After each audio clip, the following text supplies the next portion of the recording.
Hello and welcome to the SurveYOUR Podcast with James Baker and John Lever. Two chartered surveyors embarking upon a social media journey, locked in a virtual room with nothing better to do than to discuss everything surveying. And some things not. Hi, so welcome to the SurveYOUR Podcast and with James and John, and we're going to tell you a little bit about who we are. So I thought, James, this is a good way to do this because otherwise it's really dull just listening to one person rant all the time, and it's probably just going to be me anyway. So no, I just thought it'd be useful if we did, when did you start? And then we'll go from there. So I was 15. How old were you when you were thinking of surveying? I was 14. You're an early achiever then. And then the rest of my life, I've been a later sort of arrival, late achiever. I've just never been early at anything. My timekeeping is not that bad, but some people would disagree. And I was 14 years old, and actually I wanted to be an architect. Interesting. Yeah, I was 15, and they next door neighbour to become a next door neighbour bought the bottom of two gardens next door to our house, because you're like at our house and then two gardens hitting onto it. Yeah, they bought about, it must have been 45, 50 foot, I guess, over the bottom of both these gardens, quite big gardens.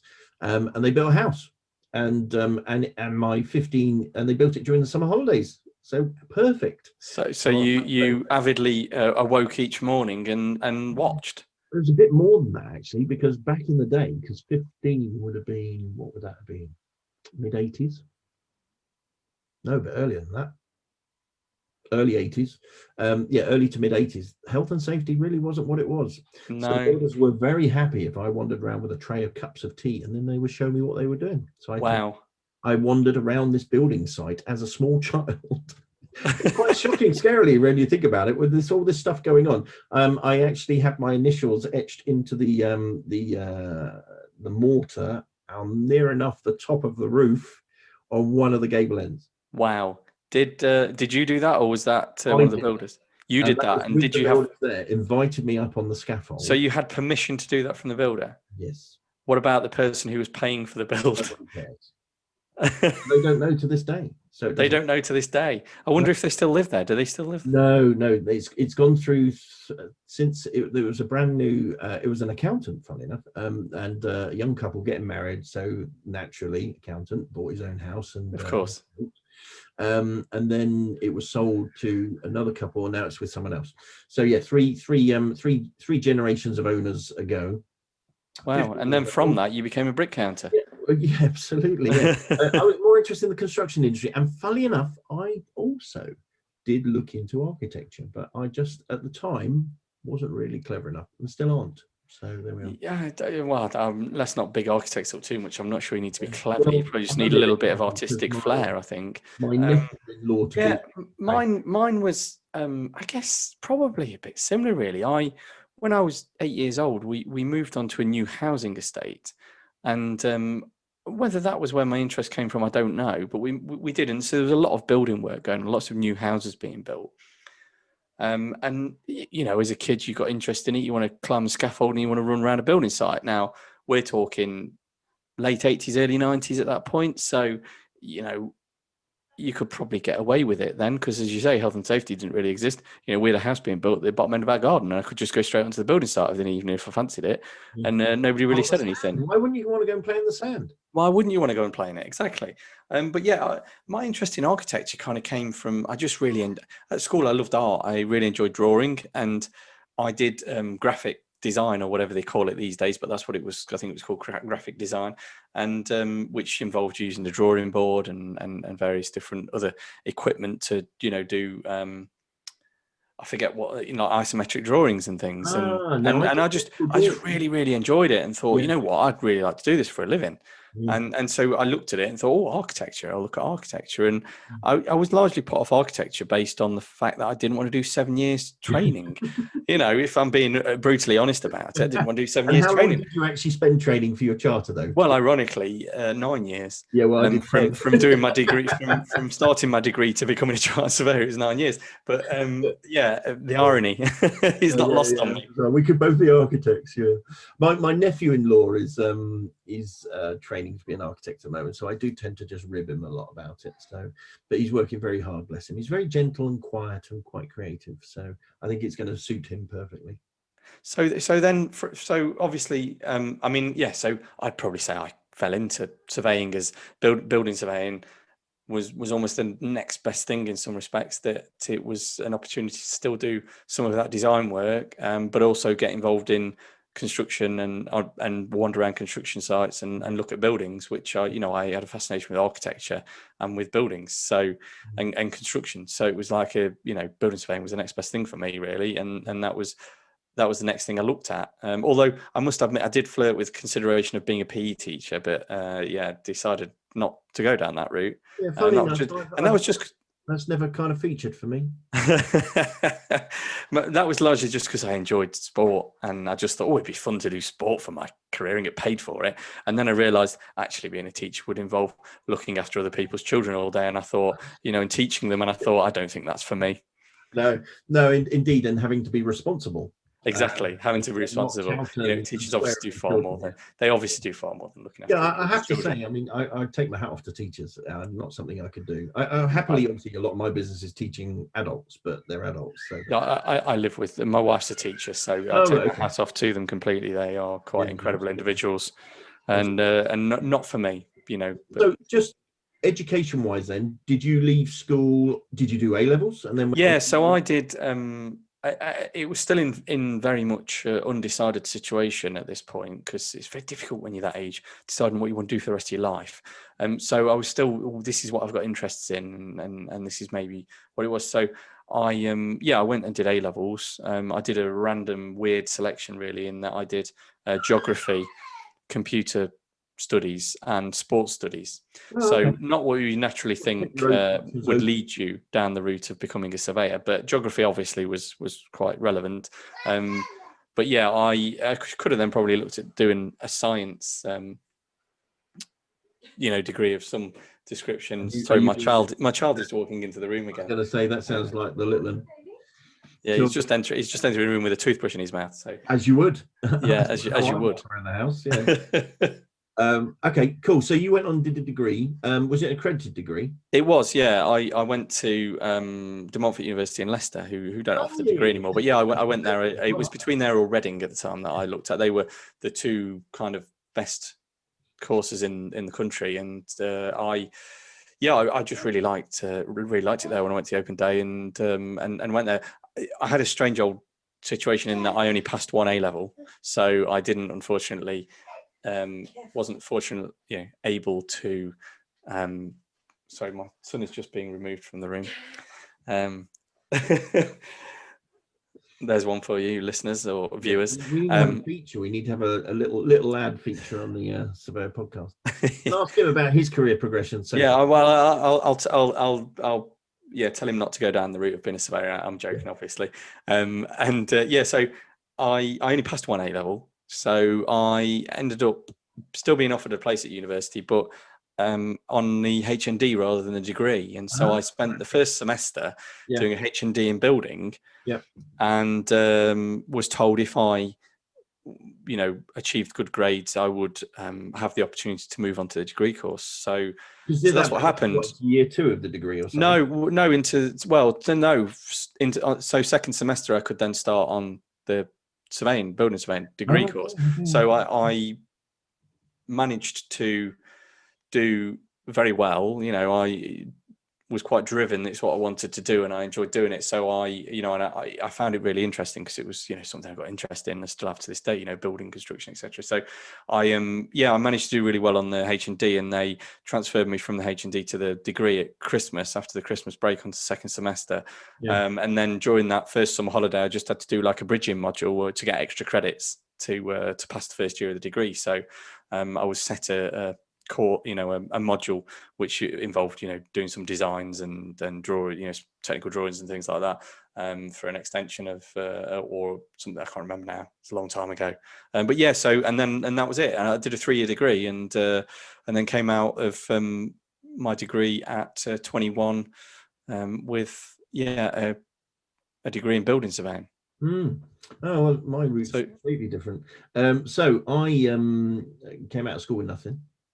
I think I got CSE grade 3 French. Now at the time, CSE grade 3, probably you could write your name on the paper. That was about it. I did come out with something. I came out with physics as an O level. Remember O levels? You probably wouldn't. No, I remember them being called that, but I did Yeah, GCSEs. yeah. So O levels that they were called then, and I think I had 2 others, but not really worth anything. So I pretty much left school at 16 because there was no point even trying to attempt A levels because I didn't have any good O levels. And I don't know what it was. It was just I just didn't really engage with school. I wasn't a tearaway. I wasn't a nightmare. I just very quiet, sat in the corner and just bumbled along. But I did technical drawing as well, which interests me. I did also woodwork and metalwork and stuff like that. So I quite enjoyed using my hands. Yeah. Even though, so I then thought, right, okay, well, building's obviously the thing for me, and I quite enjoyed it, and obviously the house next door and all this. So I then went and did a OND because that I could get in on that. But as I did my OND for 2 years, so that's an ordinary national, that's a full time, not a certificate.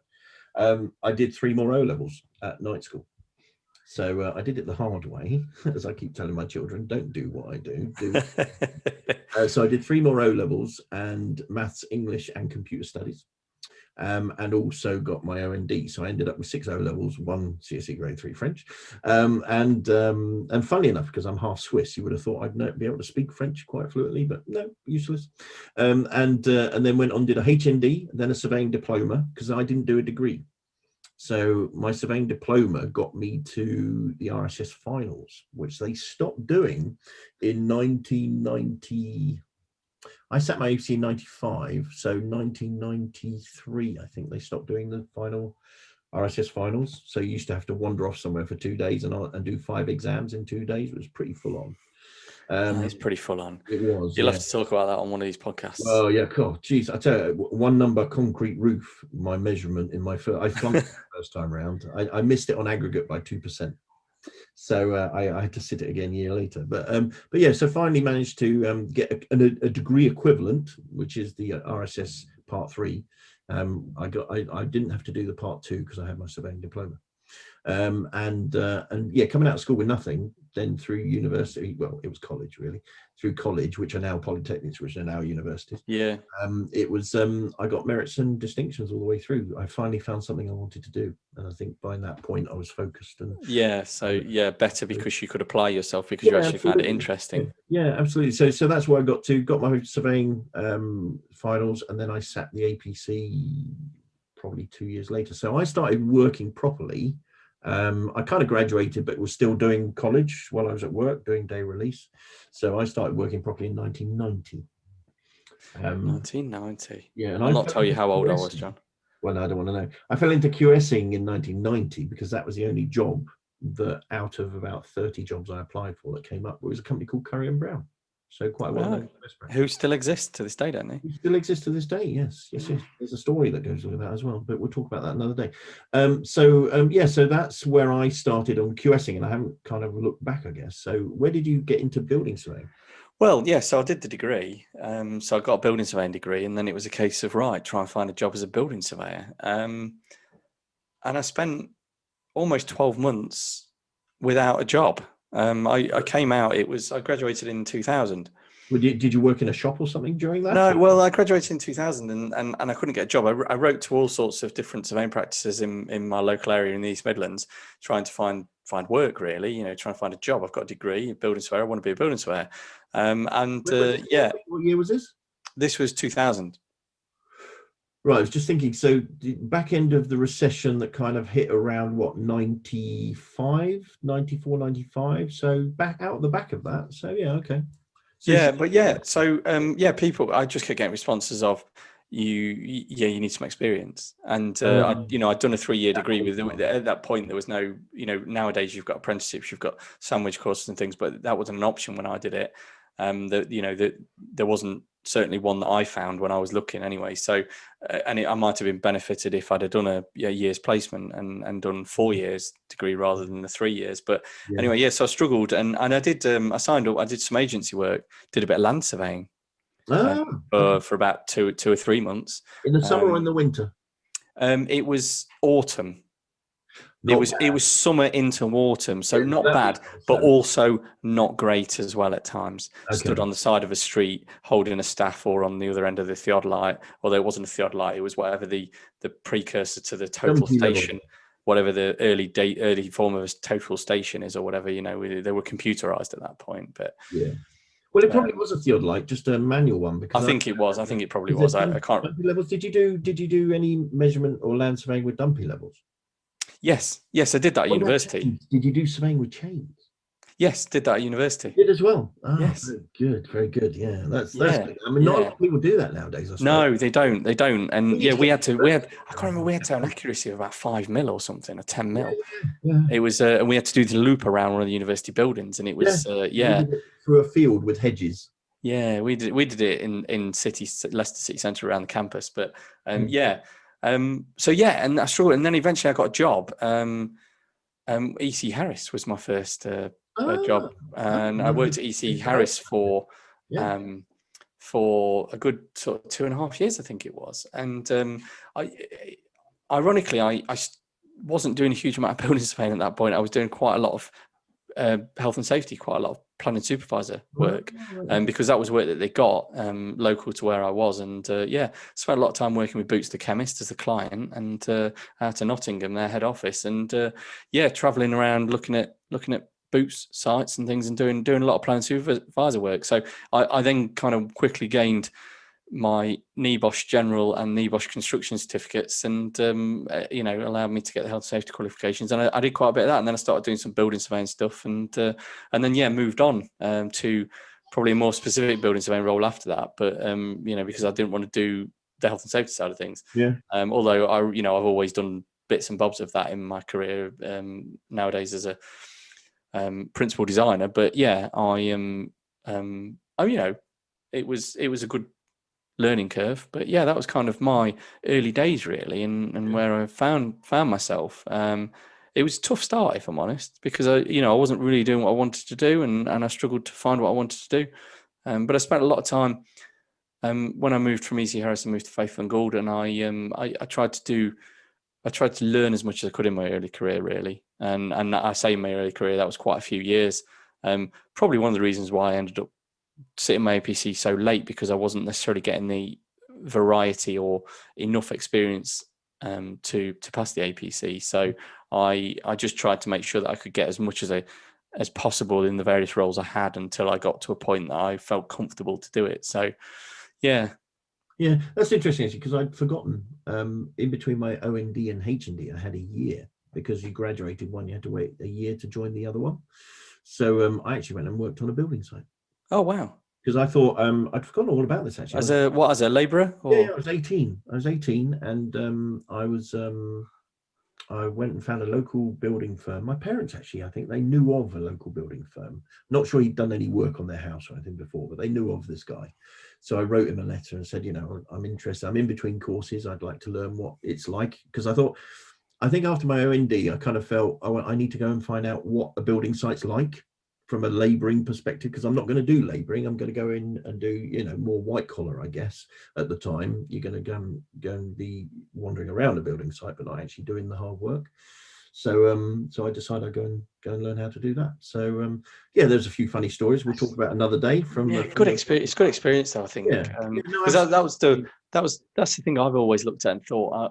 Certainly in my early career, I would have really benefited from having some actual practical on-site experience, rather than just. I was very much a academic. I'm not an academic, but that was what I was made to be. In that I went through, did GCSEs, did A-levels, did a degree, and then went into the working world, having only done, Saturday job or whatever, never having done proper work as such, and certainly never in construction. So had very little experience on that basis. And I think was probably, I would say, at the outset poorer for it, because I'd not had that knowledge or experience. We're 20 years down the line now, and it's I've got all the experience in the world, but I look back and I think I would have benefited so much in my early days of my career, and probably would have been a chartered surveyor sooner if I'd have had some other experiences, rather than just going straight from university to doing I must add, I never even wanted to go to university. Yeah, well, I don't think I was ever really cut out for it. I just wasn't clever enough, not I, academic enough. I loved it. It's great. It was a great experience Yeah, in life, yeah, but I certainly didn't want to go. I wanted to work. yeah.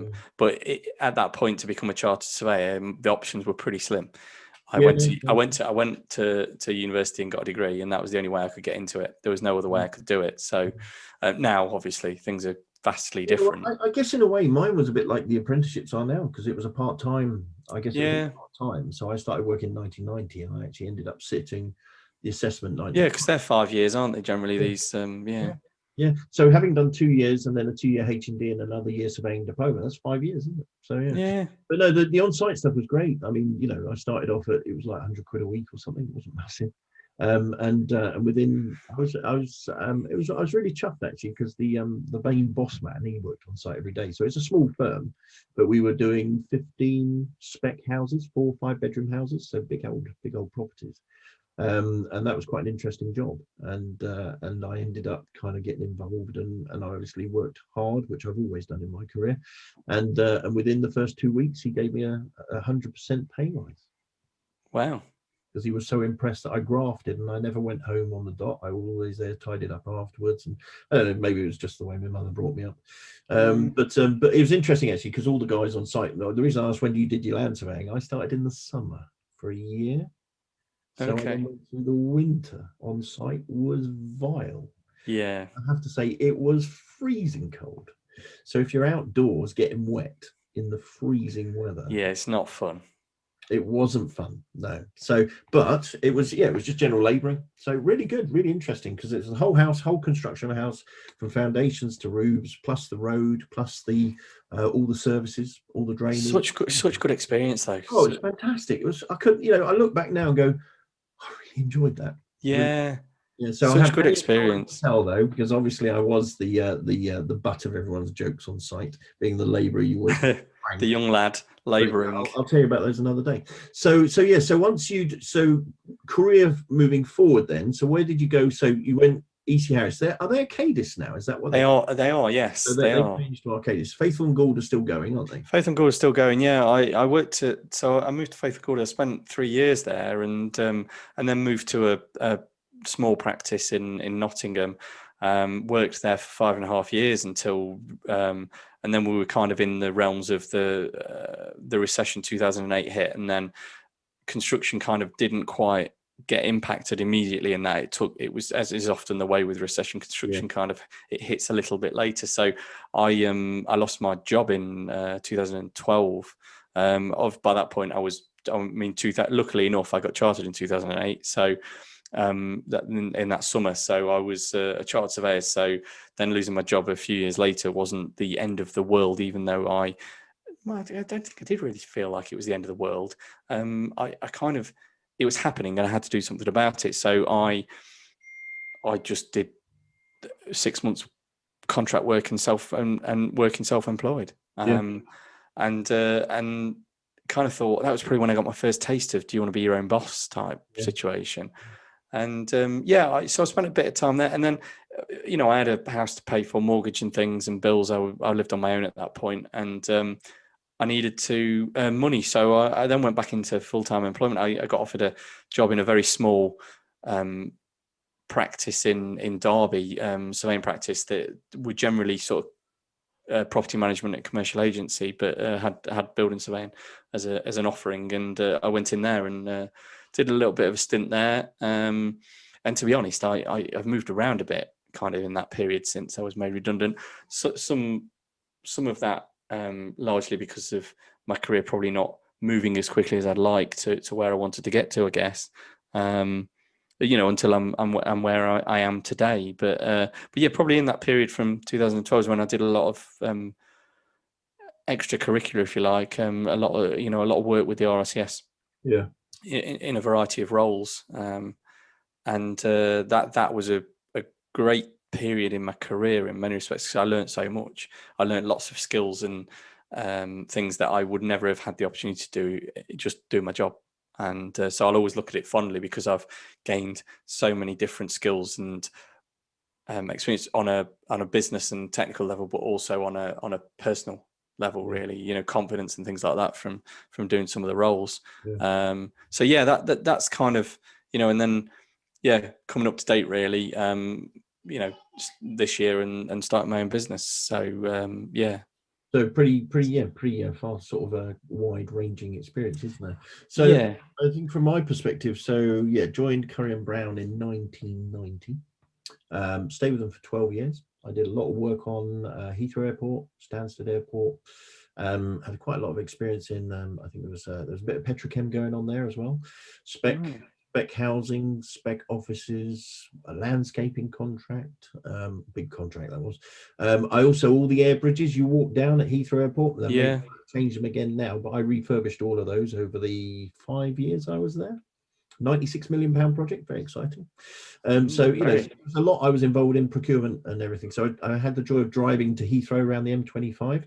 The day they started the roadworks on the M25 was the day I started at Heathrow. The day they finished the roadworks on the M25 was my last day at Heathrow. Have they ever finished the roadworks on the M25? They did on the stretch I did. But you know, I used to have a box of books and magazines and stuff in the back of the car that when we got stuck in traffic, which was pretty much once or twice a week, there for 8 hours, it was my longest stint. We used to just crack out the old books and just sit there and read a book while you sat in your car quietly. But yeah, interesting. So that was then, and then I 2001, 2002, 2001, I was unfortunately made redundant. So I decided, what do I do? Do I carry on and go and get another surveying job, or do I do something that I started to get involved in about 5 years prior to that, which was I started assessing 1998. So I sat 95, got my charter in 95. I was 25 then, and then I started assessing 98. I really got into RICS between 95, 98, 2000, and was doing quite a lot for the regional office and doing lots of APC courses and stuff. So I thought, do you know what? I quite enjoy doing this. I also had written a piece of software as well, the APC Diary, which we still have today. And so I decided that, given that I had 12 years worth of, you get a little bit of a payout after 12 years when you make it. I had a bit of pin money to get going and keep us going for the first year as we launched into setting up Deliver. So we set up Deliver, and that's 20 years nearly gone by. So goodness me, scary, isn't it? So 20 years worth of Deliver, and here we still are doing the same thing. Obviously we've changed over the years, but you know, supporting candidates, I couldn't count how many now, but you know, thousands of candidates. I've probably done over 2,000 assessments, whether they're mocks or real deals, you know, real assessments. So like you then got involved in RICS, so 1998 assessing, 2007 regulatory board, 2011 ethics conduct committee, and then you and I met. Well, we met before then, but you and I then jumped into governing council. Was that 2015? No, we met before governing council though. 2015 was governing council, wasn't it? So we met long before then. We met when I was involved in Derbyshire Matrix, because I remember you came to an event, and we met and chatted, and you know, from that I think I'd only just qualified at that point. I just passed my APC, and we got chatting about a number of different things, and then probably not that long after that I started doing some coaching and things with you. That's true, because I've been an RSS training advisor, hadn't I, since 2002. And that's why I was at that event, wasn't it? Because I come that's it. And so I had to wait to become an assessor until I'd until I'd done the 3 years post qualified. And actually I started I think, if my memory serves me correctly, I then came to a training session as an assessor that you were running almost immediately after I'd been made redundant in the August of 2012. And we were chatting, and I said, I've come. And then I then started doing some more work with you. And I also started, it was down to you actually that I was able to find some work, because you knew somebody who was looking for a building surveyor short term. So I then did some consultancy work on a short-term basis. I really should have got into recruitment, shouldn't I? Yeah, and so you put me in touch with them, and then I got some work. But so it was probably sometime around the summer of 2008 that we probably met prior to that, but that was probably where we kind of first had a proper discussion, and then grew kind of from there. So 12 years ago now.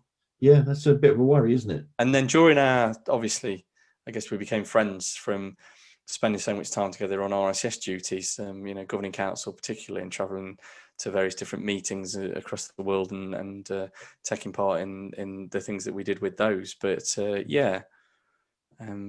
funny really how time flies. Yeah, and here we are. You've realised having your own business is worth doing, and I've been doing it for 20 years. People often say to me, "Oh, nightmare! Would you do it again?" It's like, yeah, absolutely, love it.